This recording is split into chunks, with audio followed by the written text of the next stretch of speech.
What is up, party people? Hello and welcome back to the channel. Welcome back to the Cup Chasers Daily World Cup Edition.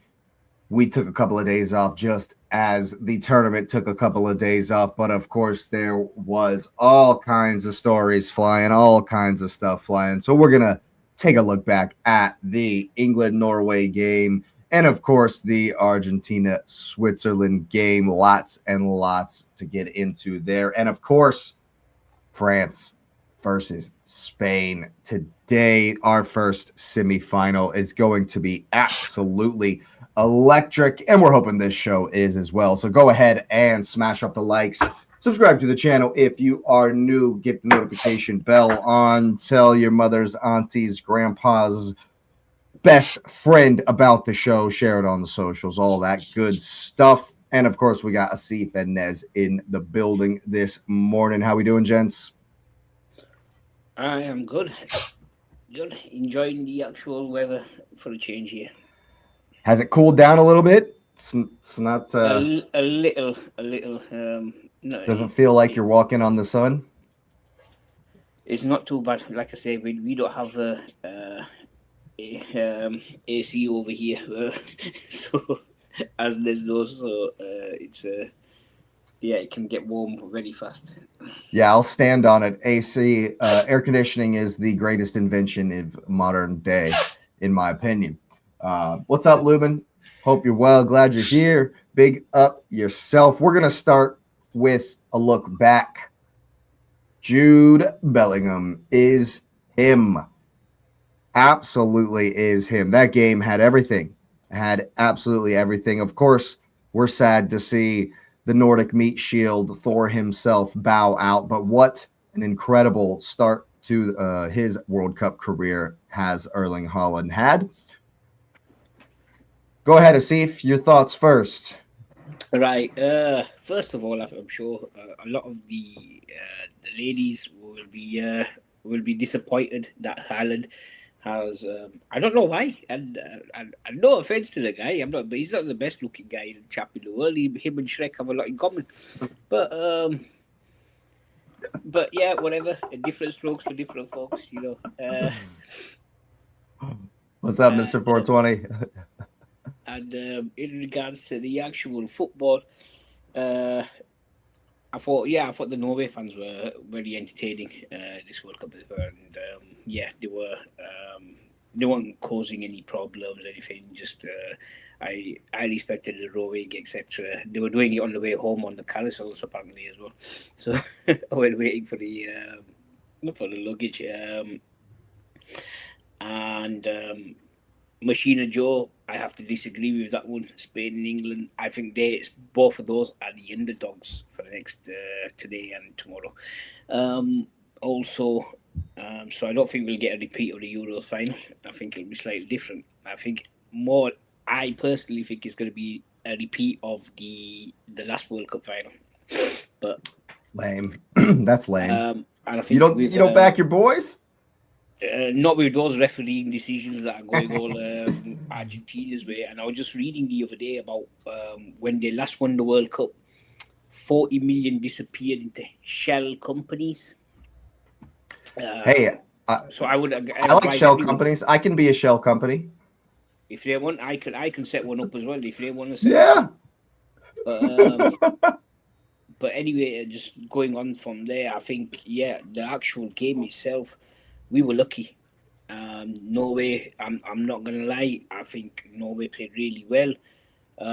I think if Soloff wasn't such a greedy beep, they would Haaland, if he passed to Haaland, he would have netted that more or less. I think 9 times out of 10 he would have hit the back of the net.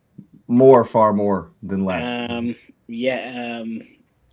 And I'm sure Nez would have buried it as well. Go ahead. Oh, Nez got the skills, that's for sure. Nez has got the skills. But yeah, I thought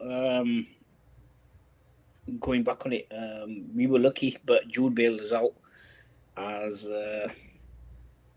and yeah, I think we played well in spells, and I think that's our problem.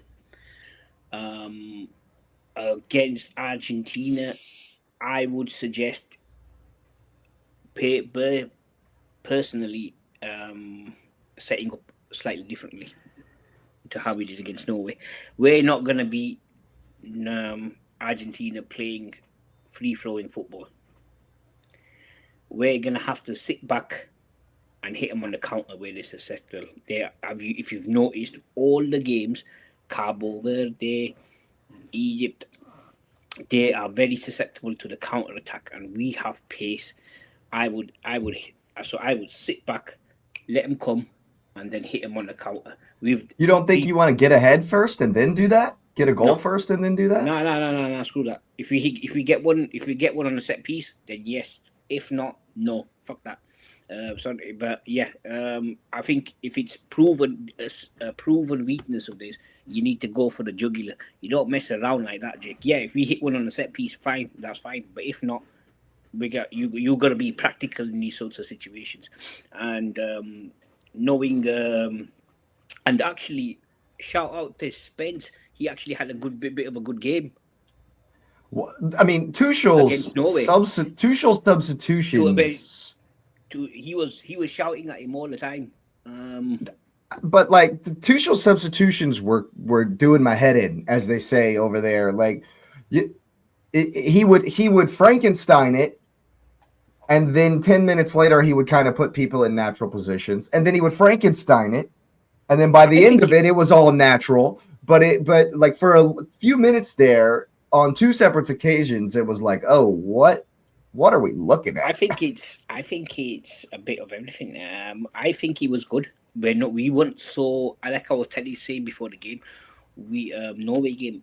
I think we're too predictable. So I thought when he changed it up, I thought it was better when he was changing it up compared to being so rigid in our formation. And that was one of my criticisms of the team. He actually did well in that regard.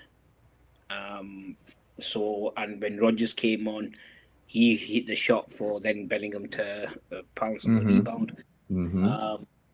So I thought, yeah, we weren't as predictable, and I thought that's what made us more dangerous against Norway, personally. It was a very interesting start to that game, wasn't it? Because both teams, obviously, it was in the heat, and so both teams kind of didn't do much for 20 minutes. That's why I'm not a fan of these hydration breaks. Patrick might disagree; he might like, but it's we were in the ascendancy. We had the thing, the hydration break, and then bang, we got so. It was a clear tactic from them, though, right? It was very clear that they just turned the switch at that first hydration break. It was so obvious. It must have been a plan. No, I think it was more of a tactical thing. I don't think it was more. No, this is true. This is true. The guys that aren't making the passes. I did mention Soloff. The guys that aren't making the passes. I mentioned Soloff, and I did thank him for not passing to Haaland. So, but absolutely, I thought, I thought we were lucky. I keep saying it again. We were lucky against. But like I say, we need a different game plan against Argentina, and I think what I mentioned, if it's an obvious weakness for them, we're not going to outpass them. Come on, we got to be. You have to play to your strengths. We're better foul defensively than Argentina, and we need to crowd Messi out so he doesn't get away with doing those shots that he was getting away with. Like in Egypt, he was drifting out to the left hand, to the right hand side, and he's getting those crosses in. We need to stop him. Simple as. So low, bit more of a low block. Hit him on the counter. Done. Nez, tell me about these refereeing decisions, man. What did you think, first of all, about Haaland pushing Anderson? I mean, Anderson made a meal of it, and oh yeah, it was a fact. But he did push him. So, but I mean, like straight shove. I mean, it was it harsh? Yes. Was it correct? Yes. You know, you can have two things. It was harsh and correct. So yeah, there was that. What other refereeing decision? I didn't have any problem with the referee. Well, I mean, there is the whole thing of phantom cables, or maybe it's not a phantom the cable. funny thing is, I saw the thing about the cable, so I saw it, but then I didn't see it, if you know what I mean, because then they did release the the thingy where they show the ball touching They've stuff. got they've got like, and it never registered anything. So if it doesn't register, if it registered hair, but it didn't register the cable, then it may have not touched anything. I mean, the funny thing is that everybody kind of was like, well, all the Norway people were like, it touched something. So I mean, I didn't see it. I thought the ball took a weird flight, but I mean, it kind of was what it was. And I mean, they have the technology. If we trusted the technology on the last time they did that, and we felt it was honest, there was no reason to like want to have a bias for Norway, because I mean for England, because I mean clearly that like the popular favorites were Norway. People wanted to see Haaland and England go through, so there would have been no real reason, corruption wise, to give England that call. So in my opinion, I think it was the right call. Like in this game, the referee, the officiating was nothing. It was. I mean, there was nothing to talk about. Yeah. Other than that, I guess that's all I was kind of pointing at. Yeah. No, but I'm saying like that's really powerful. I mean, it's there. But I mean, the funny thing is I saw the very little that I did look online. I did like the death threats that Sorlov is getting, stuff like that, and then people saying, well, he couldn't have made the pass and all that.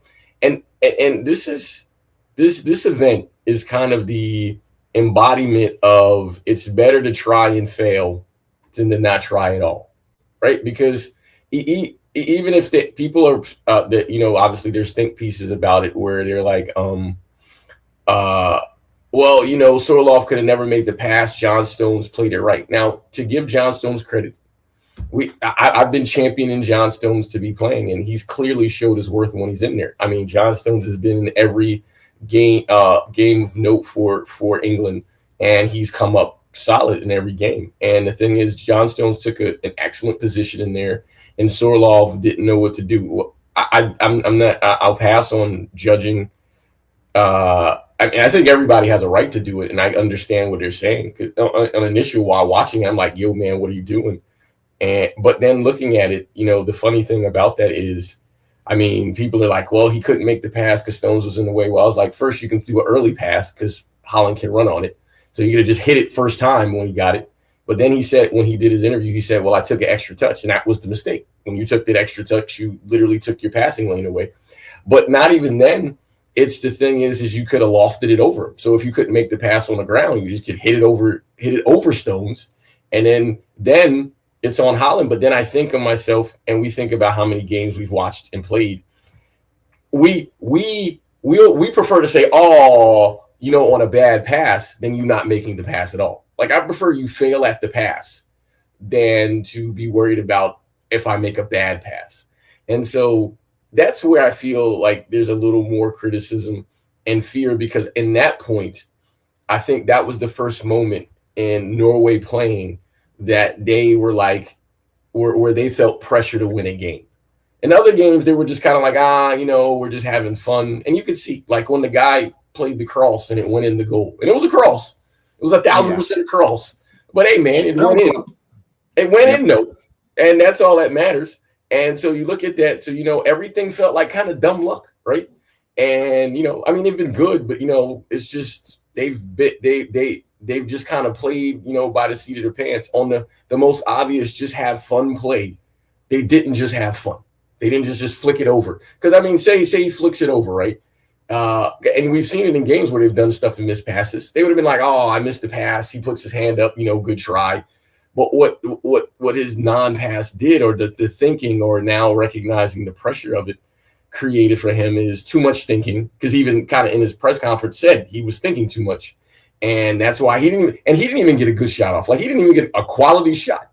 So it made the whole thing more where then they started to feel the pressure of, hey, man, we could beat these guys. And I think that's where it really was there. Because at 1-0, you're not like, oh, hey, we can beat these guys. But if you go up 2-0 and you got Mr. Inevitable scores the goal, I think that's where it becomes a thing. But the funny thing about it is, and I mentioned it when I went to the game in Dallas for England and Croatia. I said, England has a weird way where they come out in the first half and they were like kind of like, it feels like they're figuring it out. They're doing enough to not get like beat in the first half. They never let anything like really get too much, and then things work in their side. But then as much as we as this podcast, but I mean I'm sure other people have done it, where we question Tuchel's decisions. We look at the changes he's made in every game, and we're like, what is he doing? And at the end of the game, you're like, man, they won. And so I think there's something to the insanity that he works in, because the only consistent thing that we know that stays there is that he keeps Bellingham and he keeps Kane on the field. And Kane played a mediocre game, and Jude is an engine. And the thing that is insane to me is that Jude was everywhere he needed to be, right? And I think the important thing about Jude and Harry is I think they feel a drive very different than the other guys on the team. And I saw it when they won the first game. And I think I made a mention of this because I know I said to Donnie at the game, I'm like, it was just those two were super emotional, and they've been super emotional after every win. If you just go look and pan like at the immediate results after, their faces are like, there's maybe an internal pressure that, or maybe something they spoke amongst themselves, because you see it when they're kind of around each other, that they feel a pressure about this, but it's not a pressure from like outside. It's like an internal one where they feel like they have to do something in this one, and they find a way to kind of sum it up. So to give Jude credit, he's been really humble throughout the tournament. Even the one game he won man of the match, and he's like, yeah, I wasn't the man of the match, I wasn't good. And so that's why, because I know I sent it to you guys about the media. It's very weird. And that's why, I when I sent it, I asked to see, because I'm like, the English media really seems like they don't want them to win. And the thing is, I'm like, is it easier? Because then I think to myself, how do they spin if they win it? Right? Like it's all happy. Like what criticism could you really have for the team? I'm sure you can find a criticism, but like, what criticism could you truly have for the team if they actually bring it home? And the funny thing is, because you got 66, then you got 86, which is the hand of God, and then you have 26.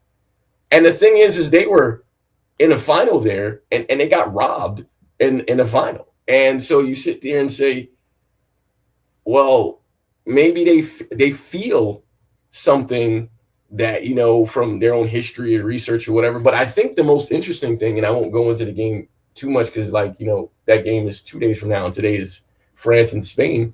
Argentina, I read Argentina made the request to wear the same kit that Maradona won in '86, and that's, I think they're testing fate a little bit, like a little karmically arrogant in what their behavior is. And while, we feel a way, or we have suspicion about Argentina's progress, I think that one's going to bite them.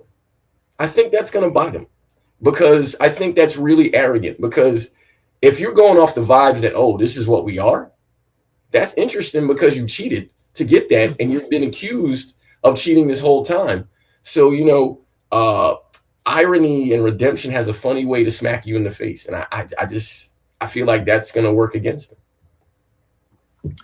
Asif, tell me about this right here, man, because you know better than us, honestly, about, English media and just, I made the joke that hanging on in quiet desperation is the English way. I don't know what kind of music you listen to, but even where very self-critical. How, in yeah, that Argentina. That's funny. They don't give them. They always try to find. It's more sensationalism. There's always something. Is it really that simple? Is it really like we just They're want to not going make to sell sure we papers. get clicks no matter what? Yeah. It's not. That's if you basically look at it. Yeah, they don't ever give pats on the back,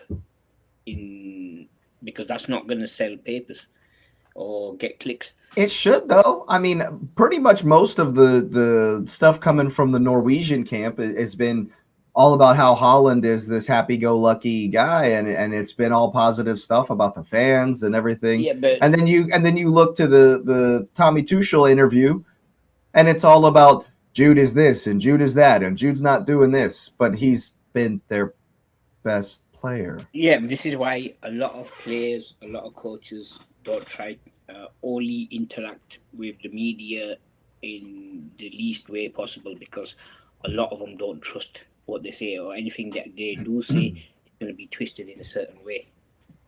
So it's very hard to find reporters. Or have you ever noticed that there's only certain reporters that some people will feel confident speaking to compared to others? Why? Because they have that sort of trust where this guy's not going to be twisting my words. I'd rather speak to him than someone else. Ali's Well, right. can't the FA control who is like there in the? No, it's an independent journalism. It's Really? totally, yeah, it's not. I don't know how it works in the US, but when it comes to journalism, but they have certain framework ethics that they have to adhere to. Well, I mean, like if you go into the Arsenal press conference and you chat shit, they'll kick you out. Yeah, well, that's in person. When you go away, you can write whatever you want. It doesn't really matter. So fair enough. So they can ask these sorts of questions, and a lot of times they do it even in there, they come out. But a lot of times the media is very it's. But here's the thing that I agree with you. But here's the thing that makes what the guy did more disappointing, to define a nice word, is that first this guy was on TV, right? So he was interviewing him on TV. So that means the media picked him. So he had press credentials and he was chosen to be the English correspondent to speak. So that means somebody in power knew what he was going to do. He spoke to Tuchel. He asked him how it was. Tuchel has been always honest. Honestly, he was like, hey, man, we didn't really play well, which was true. They did not play well. But then he said something. He asked about like the effort and the mentality, and he said, "Stop on the mentality." He said, "We have the mentality." And then he asked him about Jude, and he said Jude was good. So he specifically saw what he was trying to do, pointed out the fact that he said, "Hey, Jude was good. Jude, like we don't make it here without him." He specifically gave Jude props. When the guy went to Jude, he intentionally left out what Tuchel said about him specifically and talked about the team. And when he framed it like all the guys played bad. And so Jude didn't talk about himself. Jude talked about the team, because Jude is like, hey, man, if this guy is saying this about my mates, I have a problem with that. And so he took up, and because you saw everything he said, he took up for the team, because the first thing he said is, well, he's never been out there in these kinds of conditions, right? That's the first thing he said. He said he's never been out there in these kinds of conditions. And he was stunned because he repeated the words, and psychology tells you when somebody's repeating something back, they're trying to process what you said. And so this guy did it on purpose because he knew what he was doing, and he knew the narrative, because the narrative is Jude is arrogant and Jude is this, that, and the other. And so from that, you've seen the narrative, because the guy on Talk Sports, so there was like, what's the dude? Simon was taken up for Jude, which is crazy, right? But then the other guy was taken up for the reporter. He was like, well, because Jude answers like that. Time out, sir. So you watched him use it. He used zero integrity in asking that question. He asked a loaded question on purpose to get a response. And anybody who knows anything about the art of asking questions, you know how to get what you want out of somebody. And so he did that, and he knew he was tired right after that, and he said what he said. And the thing about it is that there's this underlying concept that is out there and we've said this narrative before, that there's a narrative that, because somebody said something about Southgate, and then we talk about Tuchel. There's a narrative out there, and it's a narrative, but it's also true because there's a pride connected to it. No foreign manager has ever won the World Cup for a team that they wasn't, obviously that for a team. So imagine if a German guy leads England to the World Cup. Because now, remember, I just said a little while ago about I wonder about what they could say negative. That's what they could say negative. Yeah, that's what they would say negative. So England could win the World Cup. They would bring it home, and the quotes would be, "But it took a German guy to do it." And that's what would be happening. And then so the negativity would be about Tuchel being the manager, and et cetera, et cetera.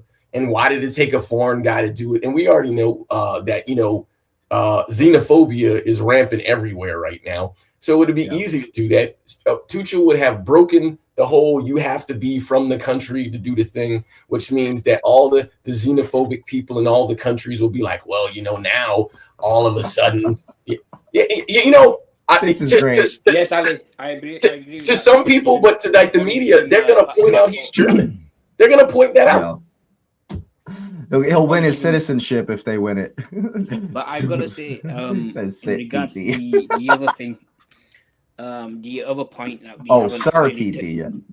we haven't touched upon is there's gonna be some fights going on in the US between the Argentinian fans and the English fans.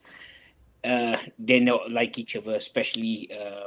Man, nobody likes the Argentina, dude. Nobody likes Argentina at this point. Have you noticed that a lot of the games that the Argentinian fans or players, they have very anti-English songs?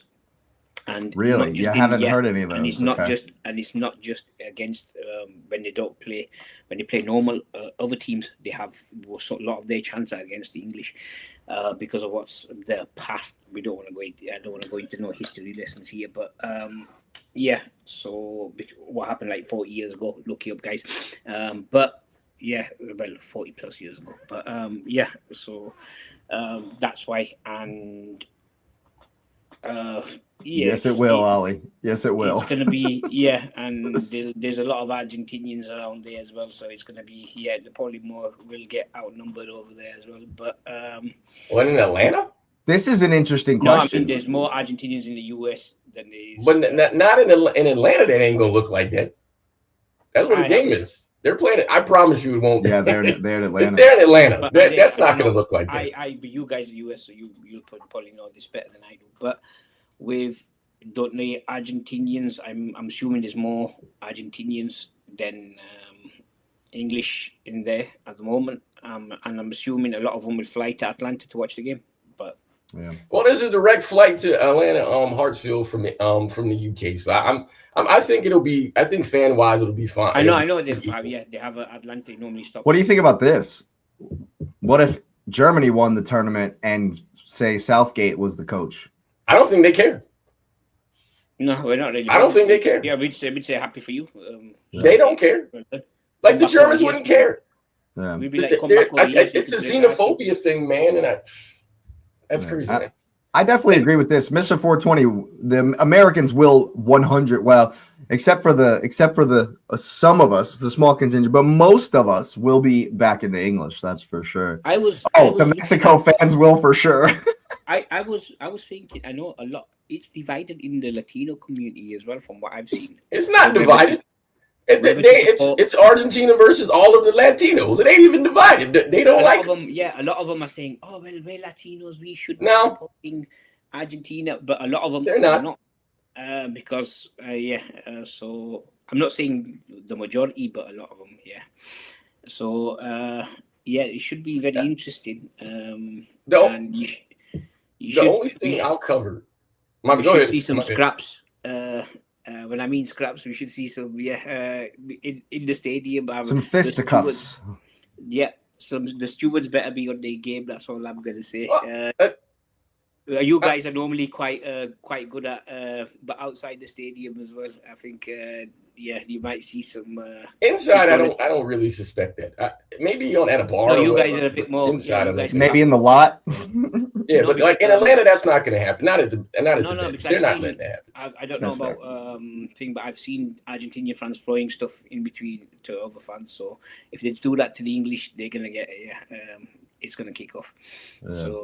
Fair enough. The only thing I'll say about that book, because again, that game is 2 days from now, is that one thing that I'm recognizing, and I think they see the sand running out in the hourglass, is that the Argentine manager, after the last game, he just went straight down the tunnel. If you go look at his face after every victory, that man doesn't look like he's comfortable, man. He doesn't look happy. He does. And I'm sure it's eating him. I know it's eating him, man. There's no way you can watch the games that he's watched in all the last games they've won. That man has not looked happy or satisfied. Manager, you talking about Messi? No, Charles, we will get to the France-Spain preview a little bit later on. We are kind of transitioning here into the Argentina-Switzerland game a little bit here. Yes, ready. Because he didn't look like, and that first that dive, man.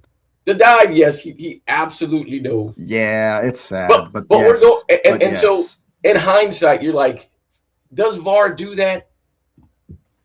And then you're like, well, yes. And the funny thing is, people are emotional, but consistency-wise, they have done that. They've gone back to review a yellow that shouldn't have been a yellow, and kind of went from there. But it's kind of like VAR. It was a very open interpretation of that law. It was a very loose interpretation. Yes, that's what I'm saying. Because like, there's been other yellows, and you don't see like the rush for the other yellows to go there. But for that one, they went really quick to VAR to do that, and I was like, then the guy lost it, man. I personally don't think it was bad. Against, against Egypt. That was just a travesty of. It's so crazy. Yeah, anyone has a gripe in this tournament is the Egyptians. That's fair. I agree. The Egyptians were definitely robbed. This one, it just feels bad because Switzerland. It's interesting that you say, Asif, that you would rather England sit back and then and kind of maybe it makes sense because Argentina in the Switzerland game seemed to kind of blow themselves out and kind of back off a little tiny bit. And when Switzerland, and this happened in the Cape Verde game as well, not so much the Egypt game because Egypt came and slapped them in the mouth. But when Cape Verde realized that Argentina weren't really going to put it on them, they came out and were very, very dangerous. And so I feel like it kind of was the same in the Switzerland game. Switzerland are like, is this all you got? Okay. And they came out and were in the ascendancy, were far the better team in the moments leading up to the goal and the red card. Were way, way more the better team. They were getting on top of the game. And then as soon as you get your goal, we all are thinking, all right, let's go on and win this. I was just looking at the stats, and I was just reading about the stats compared to, and there's only one Argentinian covering in the top 20 of how much ground they've covered. Really, as far as okay, yeah, they certainly ain't Messi. And so they're not as it's not as back in Qatar where they're covering all the ground for him, and it's showing. And I think if they keep doing that, like I say, it's gonna be. I'm not saying we shouldn't go at them if they're hanging back a bit, but if they're controlling the ball, let them have it. That's the way I'm seeing it. If we crowd out Messi around that box, and then we hit him on the counter, I think that would be the perfect way to do it because ball retention wise, I don't think we're gonna have as much. So let them have it. But I mean, if Granit Xhaka and the likes of the Swiss midfield can, and they did it for a long time in that game. They kept Messi from getting any space in the middle of the pitch in front of the box. Like that's where he wants to be. Every time he does come out wide, he tries to go into that space and get a shot or whatever. It seems like it's there.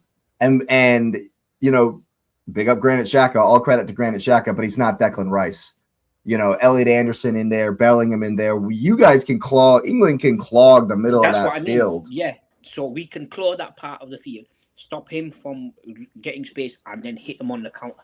I think personally is the way to go because if you crowd out Messi, that's half their. No, that's the whole game plan. Exactly. And then only other person I might be worried about is Alvarez. Yeah, But that was. I mean, you got to give it. You got to give it to Julian Alvarez. You know, I'm not his biggest fan after all this Barcelona chat that he's going on, and maybe he's coming to Arsenal, maybe he's going somewhere or whatever. But that was a banger. yeah, that's what I mean. So Yeah, I mean, you for can hit me, them on. just watching that game, it was. I mean, it was pretty even down a man. Switzerland still was dangerous. I am to the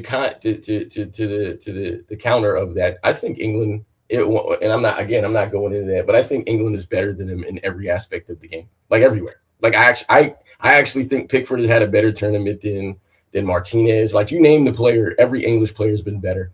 And the funny thing about the English team that they're facing every game they face some of the weird. apart from Messi, No, everybody's better. Messi's not good like that. Like we got to stop that, man. Like he walks around the field and he gets a moment. You can't take a moment and count for the whole game. He's not been better.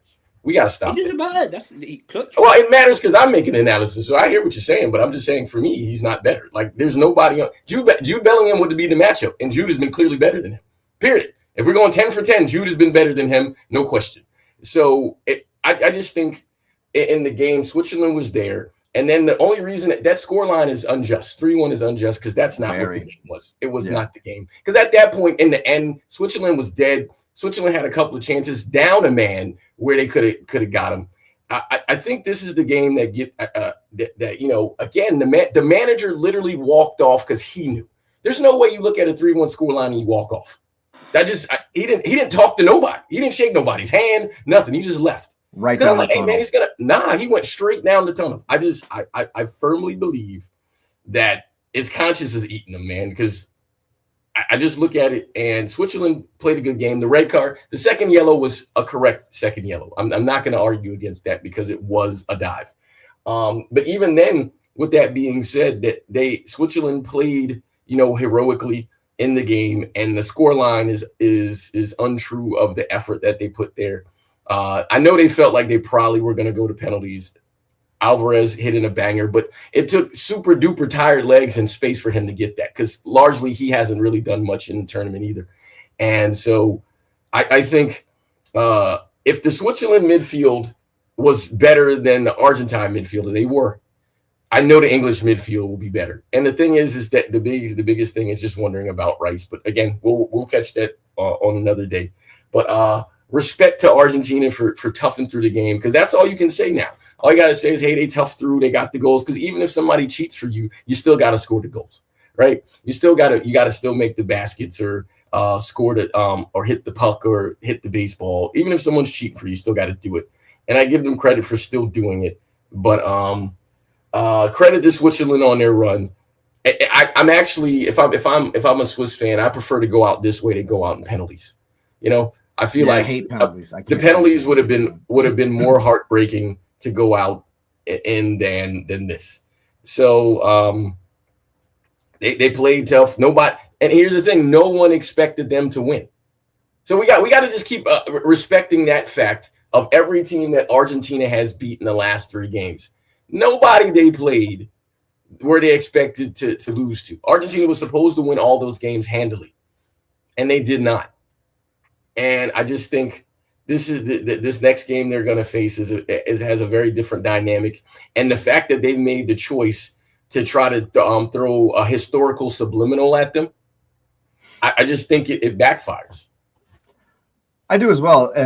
Obviously, you've probably seen the memes or the at least the report that Argentina have not faced a top 10 team so far in this tournament. Switzerland were ranked 14. And again, you know my thoughts on FIFA's rankings. It's, you know, kind of but technically they have not played a team in the top 10 of said rankings. Switzerland, again, were 14. And you know, the thing for me is that, having said that, all of those teams made Argentina work really, really hard, even with the assistance of the referees to get it over the line. And I really think that up against a team like England, who have everything they need, and I don't know. I haven't actually looked at the lines yet.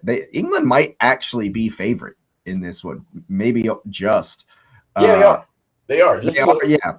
So the bookies agree that that England, I think honestly, I think they're far superior based on what we've seen in this tournament. And I think that even if the refs take a goal or two, even if they decide to take a goal or two that England legitimately score away from them, I still think England can put 3 past them. Especially, I don't think it takes 3, but I agree. Well, I mean, the referees might make it take 3, but I don't think it'll take 3. But and even though I think Asif's right, Argentina definitely are susceptible to counters. I think it's flushed out even more, and it's very, very obvious that if England get a lead at all in this game, Tuchel. We all know what Tuchel's about and the way he does things and the way he, has set up the team. And even England, and Asif, you're totally right, man. England has kind of felt their way into games and gotten better and better and better and better as the game has gone on. And, even in the Mexico game, it was for a little bit, it was kind of even, and then England stepped it up. And so if that's the same kind of thing, this could be a big scoreline, actually. If Argentina just keep coming at them, even if it's 1-0 and they start coming at them, they could get absolutely destroyed because yes, they've been up against some good players, some good forwards, some decent guys, and they've been able to score, but they haven't played Harry Kane. They haven't played Jude Bellingham, and just get the counterattack right 2 or 3 times, and the refs won't be able to do anything. Score 4 goals, have them take 1 away or 2 away, and you're still going to win. I would be taking in that defense, in the Argentine defense. There's weak links in there, so there's definitely we can score against them. Romero, we know from the Premier League anyway. So it's the 17th team in the league. So there's something that we can exploit right there. I don't think he's susceptible against pace. So I think Saka, please let him play, because Madueke is like having 10 men, like Zlatan says. It is true. The guy's got no crossing ability whatsoever. He inspires confidence in the defense. Yeah, of the opposite team, yeah. The opposition, anyway, yeah. And but yeah, I think please do not start him. That would be just that would be. You don't think he would just go with the same thing and finish with Saka like he's been doing? He's probably most likely gonna do it. That would piss me off though, because I'd rather have Ezele. It's working though. No, I mean, literally, that's what I've been saying, right? The whole time. Hey, put your closers in at the end. Finish the game with your closers. Personally, I know it's what ifs now because it's too late, but I would have personally preferred Foden there. But it is what it is. At least he can give you that moment of magic, even if he's not having a good game. While Madueke, moments of magic are very far and very few in between. Trust me, I know. Yeah, as an Arsenal fan, you know better than others. But I think. I think Gordon has actually come into the tournament, and I think he's playing. As the game's gone on, he's actually been playing. Yeah, he's been upping the output. I was actually, I was in the Norway game. I was actually impressed with him. I thought he was probably one of the better players on that day. So I think he's really come into the tournament. Before I was like off, but no, I think he's credit where he's due. And I think, if Bellingham's having an off day, Kane normally has a good day, etc., etc. I hope both turn up against the Argentines. Will lead it. They'll be fired up anyway. So I feel like we're stealing from tomorrow, though. I feel like we are a little bit. That's okay. Tomorrow. We can rehash some of it tomorrow, but I do agree with this. Messi, even though it's the GOAT or whatever you want to say, one of the best ever. We'll give it that. He has looked a little tired, a little leggy, even though he's been walking around. Yeah, exactly. He can't carry him through all the time. But we've seen it in the games. We've seen it even in the Switzerland game. They Granit Xhaka marked him out of that game for the most part. For the most part. Yeah, and exactly. in the Egypt game, until they got tired at the end. And obviously, Salah with the meme that's going around that moment when you realize, and I think Egypt never recovered from having that goal taken from them, but they didn't really let Messi do much in that game. And I think that's the key issue with UK media create issue of Jude Tuchel. Your team is in semifinal and you want to do this to the teams. I agree. I agree 100%. I think the winner going on to today's game, if that's okay, Jake. Let's do it. Segues are weird. It's just France. I think they got too much. I'm not saying, like I said, I've always, before this game even developed, I always said that it's more or less going to be France and Spain, and I think Spain have the only team who have the game to actually cause France problems. I think that's the only way I can see France messing up is by messing up today. I think, me personally, I think if they win today, they're probably going to win the whole thing unless some referee skanks them out the whole entire tournament. Because I think they're playing well all over the pitch. The quality that's just coming off the pitch, and I've no offense to Spain in that regard. I'm not saying they don't have good players coming off the bench, but hey, France, Super Sub Marino's done it twice in a row, 2 games running. Yeah, but that is a different thing doing it against Saliba and I can't even spell. Upamecano. But yeah, it's a different thing doing it against those 2 centre backs. Like I say, I think it's that European know-how they've got. I think it's going to be. There's not going to be much in it. I don't think it's going to be like the Nations League. You don't think it'll be 5-4 like last summer? Nah. I think France have just got too much of that moments of magic. I'm not saying Spain can't hurt them. I think the wing backs they're in trouble. I think the wing backs of France are gonna struggle against Jamal and maybe I don't know. Oh, I thought you were saying it the other way around. I thought you were talking about the other way around. Pedro Porro and Kuki Ray are gonna struggle. If any for both teams, I think they have a weakness at the wing back. If I was them, I'd be running at even Jamal. I think he'll cook Spain's left back as well. So it'll be Luka Dean. It's going to be Luka Dean because Luka Dean's been playing. And he's just gotten a move to Paris. Did you see that?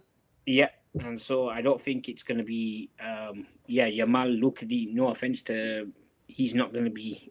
He's not up to the task. So I don't know, man. I would disagree with that because Yamin was not in that last game. He was not in that last game, man. He's not done anything. I didn't say he was not in that last game, but I think he's everyone can have an off game, and I think no, I hear you. But he's had an off tournament. Jules Koundé has been very good this tournament. Koundé on the other wing, but I think they're fine. Can be got. I don't think, and he's been talking to, and he's been talking to speak to Alex Baena.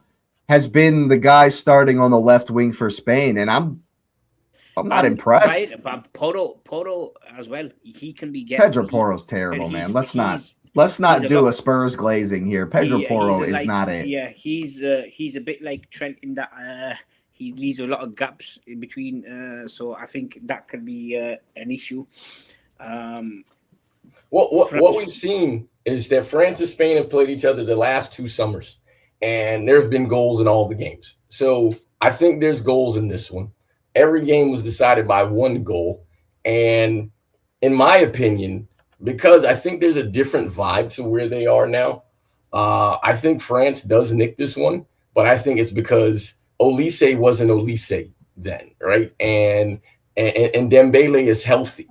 and Mbappe literally looks like a team player, and their midfield has been solid. Like Rebo has been good. I think Rabiot is Yeah. one of the most underrated. He's having the most underrated tournaments. I think that's the battle. Him and Rodri. I think that's going to so be the good. battle. And it's only one Rodri, right? And I mean, the thing is, Rodri's done well, but I think this is where Rodri will have to play the game of his life to control the game. But I think goals are going to be scored in this one. I mean, they've played literally the last 2 summers around this time, and the fact that Yamal threw out some shade at him, hey man, that's and the thing is, it's not like they dominated him when they beat him. It wasn't like they dog walked him or anything like that. So it's funny because Spain is on a 36 match unbeaten streak, and Argentina is on a long streak too. And I think both teams are going to lose. Big up SC. You've been very, very consistent with this. I disagree. I've disagreed with you about France this whole time, but he has been very, very consistent here, thinking that France are going to go down in this one. But you should give up making these predictions, man. But hey, he's standing on it. He's standing on business. He's been consistent. I give you props for standing on it, but I think defensively, the French are superior. I think midfield, the Spanish, and forward line, obviously the French. So, yeah, I didn't want to say SC, but yeah, that age like Milky, unfortunately. But I think it's gonna be if anyone has the game to beat France, it'll be Spain. And this is a very interesting one from Charles too, because Pedri did not start the last game. He didn't, and I don't think was it an injury? Nah, Fabian Ruiz started. I think he just wanted to go with something different. I think against France, I think I'm not sure, but I think Pedri should play against in this game. I just looked up the line. It's very, very interesting that the bookies think this one's going to overtime. 100%. Both you can get positive odds on a money line for both teams, so they think it's going to overtime. I think it's going to overtime, but I don't think there's going to be much to separate these two teams. I don't think that, but I think France wins. But I'm cool with it. I doubt it's gonna. France have closed out every game before overtime, and it hasn't, But again, just as we said, Argentina haven't necessarily played the cream of the crop. This is clearly and by far and away France's biggest test. And we've said you can only beat what's in front of you. And Morocco was tough. I think Morocco. Yeah, that's fair. That's fair. Morocco. And they played Norway too, who also was a semifinalist. So I hear you, but like on paper, it didn't look like that. But they've played teams. They've had to play teams that had quality. Morocco was clearly considered to be something equal to. They were considered to be, but Morocco did not show up to that game, man. But that's not the point. If I'm France, hey, you're supposed to be as good. If you don't show up and you play well, that's it. But they played a team that should have been good. People were expecting a deep run. They played a Paraguay team that beat on them, so they went from a team that was quality to a team that played them dirty. They did well there. They played a Norway team, and it was 3-2 in that game, if I'm not mistaken, right? 4-1, but Norway to play them tough, and I mean, and then they played Senegal. Like I think France have literally played teams that'll come at them. Teams that come at them, and so the only game that France really walked through on the scoreline said it was Iraq because. Duh. You know what I'm saying? But outside of that, France have literally had to play teams that really went at them. And so the fact that Spain has beaten them the last 2 and they're popping off, and France has said nothing. They've said nothing, and I love it. I didn't know it was Bastille Day in France. I did not know that. Hey man, there you go. Yeah, and I think Spain. Yeah, I think it's closer than. Yeah, little history for us on the Cup Chasers today. But yeah, this is going to be a great game. I think it's going to be a fantastic game. I don't think there's much in it. It could be, I think they're both quite evenly matched. Spain have conceded the fewest goals. Yes, and I think the French have scored the most goals. It's they both all the players know each other because of like European yeah. football, the same in La Liga, Now, etc. and You just got again, Yamal versus and Mbappe. Yeah, real quick, if we exactly. I think it's contextualize Spain gonna be conceding the most yeah. goals, they played Portugal, But which was awful. They can't score, and they played Austria, which I mean, we got to be for real about that. They played Uruguay, who was garbage, Saudi Arabia, and Cape Verde. Now, so if we're gonna count France's schedule and say, oh, they didn't play, Spain has played no one. Cape Verde, okay, they caught Messi on a one, right? Saudi Arabia, come on, man. And again, Cape Verde was a draw. And so we get it because they were like a spunky team. So we're going to give them credit on that draw. But Uruguay was booty butt cheeks. Booty butt cheeks. Austria, they smacked 3-0. Portugal was awful because they don't know how to play with Ronaldo. And they beat Belgium, who we all knew who they were, and they just got found out. So if Belgium were good in that game, though. That to be fair, Belgium were very good. And they scored. I think one, it does matter how you show up, but I mean, Spain has played. If we're going to who played who, Argentina's obviously played the weakest path along the way, and they've struggled the most, right? And then you got Spain, who really haven't played like quality at all, and then you have France, who's actually played some teams looking at who they played with expectations in the tournament, and then England has played obviously the most difficult schedule because Mother Nature is fighting them too. As far as what Spain have to do, it has to be Yamal because Oyarzabal has kind of. I mean, he's there to finish. I think he's got good finishing, but I've heard the thought that he needs a ton of chances, and he ain't getting a ton of chances in this one. Alex Baena has actually been subbed off in every game, if my memory serves. He has not really impressed, and so as far as the attacking for Spain, it's going to have to be some sort of magic from Yamal. Spain conceding less mainly because the rest of the defense will block counter well. So if the opposition attack level goes, then they can be. I mean, yeah, I agree with this. And then they played weak opponents who can't score. So there's that too. I'm just wondering if, in regards to the news and the lineups, I'm hoping Williams plays as well. He did come in that last game. Yes. He did come in the last one. Yeah. So Baena might get dropped if he can go from the beginning. Yeah, that's what I'm thinking. And he's only just recovering from injury, so I'm not sure if he's gonna be. Yeah, if they're gonna let him start at the beginning or just take him, let him come off the bench. But I think, yeah, it's hard to say, but I slightly go in favor of the French, and it's not a thing like a done deal. But I think, yeah, if I had to pick, it'd be slightly on the French side. I'm going to maintain my consistency. The whole I said at the beginning of the tournament, France is going to dog walk everybody, and I do think that France are going to win this one. Better get me some more goals. The thing is, the way I see this going is Rodri is going to have to do everything he can, and he's going to have to roll back the years just to stop Elise. And as we know, we know Rodri can do it because, former Ballon d'Or, he is him, and he has been for a long time, and as much as he's always worn the wrong colors, and I'm, not a huge fan, I have respect for what he's been able to do. And even if he does pocket Elise, Dembele's going to rip you apart. Especially if Doué starts. Doué was looking very good versus in their last game. Even if you stop Elise, like how do you stop Elise and Mbappe? Rodri's just one guy, like you said, Nez. He's just one. But then you could answer that and say, hey, French dude on the bench that plays for Man City. You play against him all the time. Let's see what you can do. They can just keep throwing guys at him.